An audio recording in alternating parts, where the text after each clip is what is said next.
Oke, terima kasih. Ketemu lagi dengan kami di sini. Dalam video kali ini kita akan berdiskusi, membahas lagi, masih melanjutkan dengan materi-materi sebelumnya. Kemarin kita sudah membahas berkaitan dengan grafik dua dimensi. Nah, pada kesempatan video kali ini kita akan belajar bersama. Kita akan berdiskusi berkaitan dengan eh, grafik tiga dimensi, di mana grafik tiga dimensi itu kan sudah kita pelajari pada dua pertemuan sebelum UTS, tapi nanti kita lebih detailkan bagaimana merancang dan membuat grafik tiga dimensi itu. Pada kesempatan kali ini kita akan berdiskusi bersama. Ini adalah eh, beberapa skrip yang akan kita pelajari nantinya. Oke, yang pertama kita masih masuk di secara umum ya.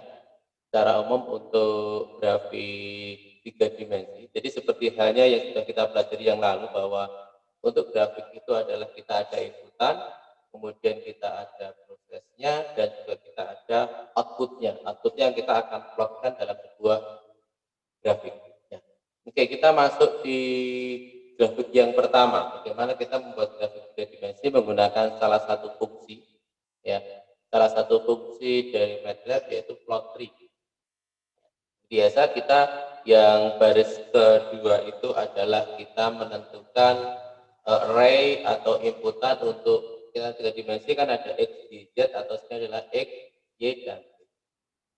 Untuk sumbu t-nya itu kita mulai dari min 10 pi sampai 10 pi ya, dengan jarak antar datanya adalah pi per 100 ya. Kemudian untuk inputan kita punya dua lagi yaitu di sumbu x dan sumbu y. Sumbu y adalah t tangan t, kemudian sumbu y adalah t a tangan t. Kemudian kita akan plot menggunakan salah satu function ya yang ada dalam MATLAB untuk plot tiga dimensi adalah plot tree. Jadi kita tinggal kita namanya pakai nama H ya di sini ya. Sama dengan plot tree x, y, t. Dan kita titlekan lupa ini untuk nama kemarin kan legendnya untuk nama grafiknya sumbu x, y, z dan kita begitu. Oke, coba kita running ya. Kita akan coba running berkaitan dengan strip ini. Hasilnya adalah seperti ini. Ini adalah T tangan T dan T atas tangan. Grafiknya seperti ini. Nanti kita hasilnya seperti apa ya. Saya kira bisa dipahami bagaimana kita membuat grafik sederhana menggunakan function yang ada di MATLAB ya, yaitu menggunakan function untuk tiga dimensi. Oke, tadi adalah untuk grafik yang pertama. Kita menggunakan fasilitas function plot tree dalam MATLAB, yaitu untuk melakukan pembuatan grafik jika kita memiliki tiga inputan. Kalau di sini kita pakai nilai x, y, dan t. Nah, kemudian kita berikutnya adalah kita gunakan function yang lain. Di sini ada fasilitas function namanya mesh. Ya. Apa itu mesh? Silahkan Anda cari di tab-nya MATLAB. Mesh itu sebuah function yang digunakan untuk buat apa? Nanti kita akan bisa membedakan. Ya. Kita akan bisa membedakan masing-masing perintah yang ada dalam function. Yang pertama kita akan membuat grafik di mana kita memiliki batas nilai x-nya itu dari min 1 sampai 1 ya, min 1 sampai 1, kemudian jarak antar datanya itu adalah 0,05 ini. Nah, kemudian kita juga memiliki nilai y, di mana nilai y-nya itu sama dengan nilai x. Ya, dari min 1 sampai 1 dengan jarak antar datanya adalah 0,05. Kemudian kita ingin bahwa sumbu x dan sumbu y itu masing-masing nilai x-nya itu terkait. Jadi misal dulu pernah saya jelaskan juga di awal sedikit, nilai X1 itu berkaitan dengan Y1, Y2, Y3 sampai YN. Dan nilai X2 itu berkaitan dengan Y1, Y2 sampai YN. Maka kita bikin dalam bentuk mesh grid. Jadi mesh grid itu kita membuat keterkaitan antara semua nilai X dengan semua nilai Y. Jadi kalau kita bikin seperti kalau kita bikin jaring laba-laba, itu adalah function dalam MATLAB namanya mesh grid. Ya, jadi semua nilai yang ada dalam sumbu X dan semua nilai yang ada dalam sumbu Y itu saling terkait satu dengan yang lain. Jadi kalau kita hubungkan, kalau kita punya kotak buku matematika SD atau buku apa itu ya, buku itu fungsinya adalah semua nilai yang ada dalam sumbu X itu pasti berkait dengan semua nilai yang ada dalam sumbu Y. Nah, itu kita bikin sebuah basket. Setelah kita bikin sebuah basket, ya, menjadi nilai X, Y nilai basketnya, kemudian kita masukkan ke dalam persamaan Z sama dengan Y kuadrat plus X kuadrat. Kemudian kalau sudah, kita buat dalam plotting menggunakan perintah mesh. Coba kita plot di sini, hasilnya adalah seperti ini. Ini kan mesh kan ya, nah ini namanya mesh. Jadi masing-masing jaring itu terkait. Nah, kita bisa melakukan variasi di sini terkait dengan warnanya dan lain sebagainya. Ya, kita bisa gunakan color map di sini. Ya, ada bone yang kita coba cek seperti apa. Nah, jadi seperti tulang ini kan ya. Jadi warnanya seperti ini. Kita bisa ubah yang lain. Kita bisa variasi. Nanti silahkan Anda cari app-nya beberapa function-function yang itu bisa memudahkan kita dalam menganalisis. Kita pakai per gitu ya. Kita pakai per, coba kita run ya seperti ini. Ya. Dan bisa pakai variasi yang lain. Ini adalah mesh. Ya. Kemudian kita bisa gunakan apa namanya tambahan gabungan. Nanti kita kenalkan ada kontur ya, tapi coba kita setelah mesh kita coba masuk ke surf yang sama. Ini ada mesh gitu. Ya, jadi sama baris 1, 2, 3, 4 itu sama sampai ke 5 sama. Bedanya yang di sini adalah kita lihat tadi di sini ada mesh, perintahnya mesh, dan di sini surf perintahnya.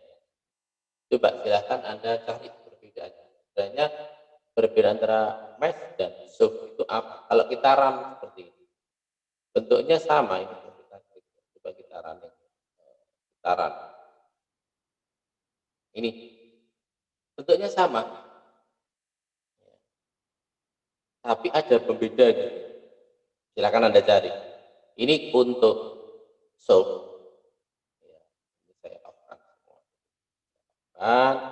Ya, ini untuk solve. Sedangkan yang ini untuk mesh. Bedanya apa di sini? Coba Anda lakukan apa namanya analisis. Coba Anda lakukan analisis, perbedaannya gimana? Saya tunggu 3 detik ya. 3 detik, silakan.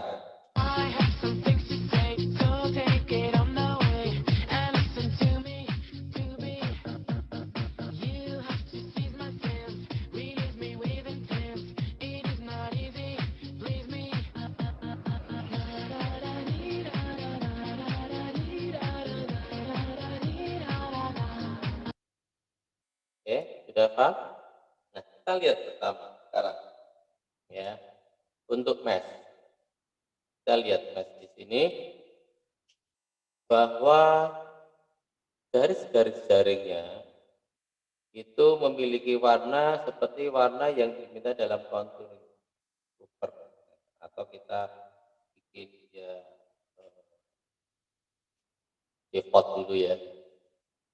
Nah, seperti ini. Kita lihat di tengahnya berwarna putih. Tengahnya berwarna putih, ya. Sedangkan di bagian pinggirnya ini, ya, ini berwarna seperti color map yang diharapkan. Sedangkan kalau kita lihat untuk surf, gitaran juga. Nah, bedanya apa? Kalau surf di tengahnya ini adalah warnanya tadi, sedangkan yang dipilih adalah warnanya hitam. Garis. Cara tahu bedanya. Kalau pas seperti apa, kalau surf seperti apa. Ya, masih kelihatan ya garis-garisnya.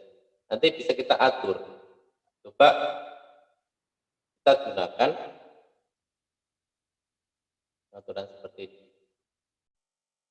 Oke, ada yang unik, unik dalam sub daripada mesh. Kalau mesh kan kita gunakan tambahan kan untuk fungsinya, misalkan kita tambahkan map, kita mengubah warna ya. Nah, seperti ini kalau kita masukkan hot ini coba gitaran, ya. Soalnya kan variasi antara merah, kuning dan sebagainya. Nah, bagaimana kalau untuk sub? Ya, sub itu misalkan awalnya adalah seperti ini, nanti bisa kita bedakan masing-masing. Ya, awalnya adalah kita gunakan color map ya tadi dia sama ya, saran hasilnya seperti ini.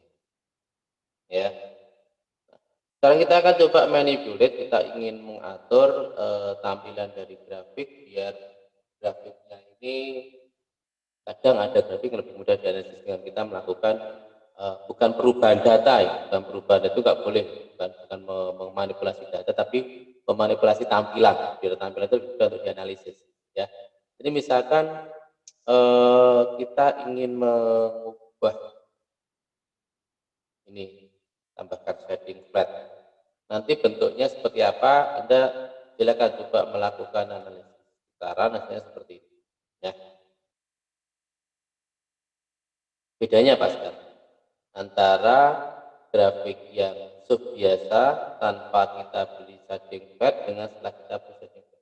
Coba Anda perhatikan dengan teliti. Ini adalah grafik yang setelah kita lakukan atau kita tambahi dengan shading pad. Coba sekarang shading padnya kita off-kan. Nah, lihat di sini. Bedanya apa? Oke, silahkan coba Anda.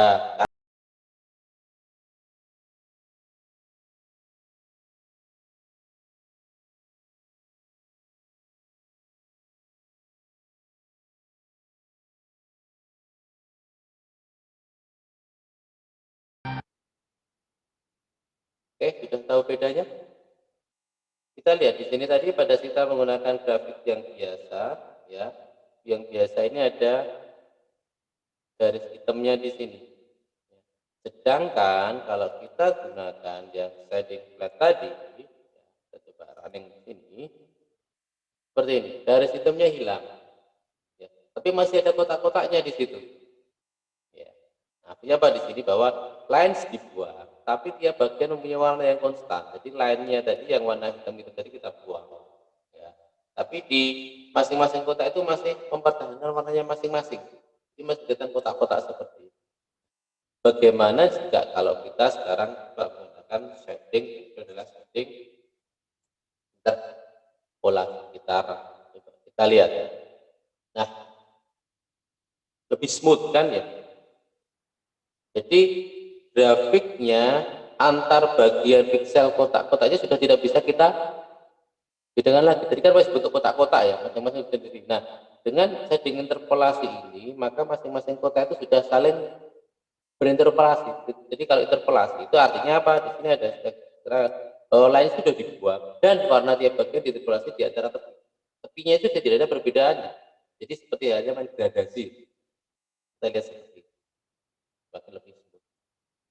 Ya, jadi sekarang sudah tahu bedanya ya, tahu bedanya masing-masing antara shading, flat, shading interpolasi dan tanpa menggunakan. Oke, sekarang kita coba ingin gabungkan antara grafik sub, dan ini misalnya kita masuk ke kontur ya, kontur dulu ya. Ini yang keempat, function yang keempat yang digunakan dalam plotting 3 dimensi ya, yaitu kontur. Kita lihat hasilnya seperti ini. Nah, ini sering dipakai di teman-teman geofisika ya, teman-teman geofisika, kemudian bahkan di akustik juga ya, untuk melakukan analisis jika ada suatu nilai yang berbeda-beda. Kita lihat ini dengan data seperti ini, sama yang tadi ya, x kuadrat plus y kuadrat, yang z-nya adalah sin r per r, kita konversi. Sekarang kita bisa menggabungkan antara satu fungsi dengan fungsi yang lain. Misalnya seperti apa? Kita lihat di mesh, kita tambahkan, coba, mudah-mudahan bisa, mesh C. Nah, di bawah kelihatan kan ya, ada konturnya di sini. Ya. Jadi di layar XY-nya itu ada konturnya. Di samping atasnya ada 3 dimensi, bawahnya ada konturnya. Ya. Kita lihat yang lain juga untuk yang mesh sudah ya. Ini mesh base yang tambahan yang lain ada settingnya. Nah, sekarang kita lihat untuk yang sub. Ya, kita lihat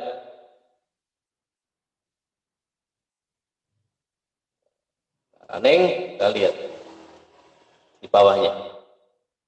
Ini adalah menggabungkan antara kontur dengan mesh atau yang lain. Ini untuk menampilkan data yang lain. Seperti ini.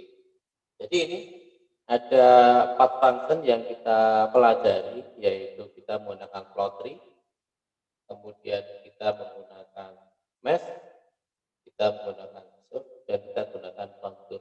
Ini basicnya untuk 3 dimensi yang ini masih belum ada animasinya, mungkin pertemuan-pertemuan kita masuk ke situ.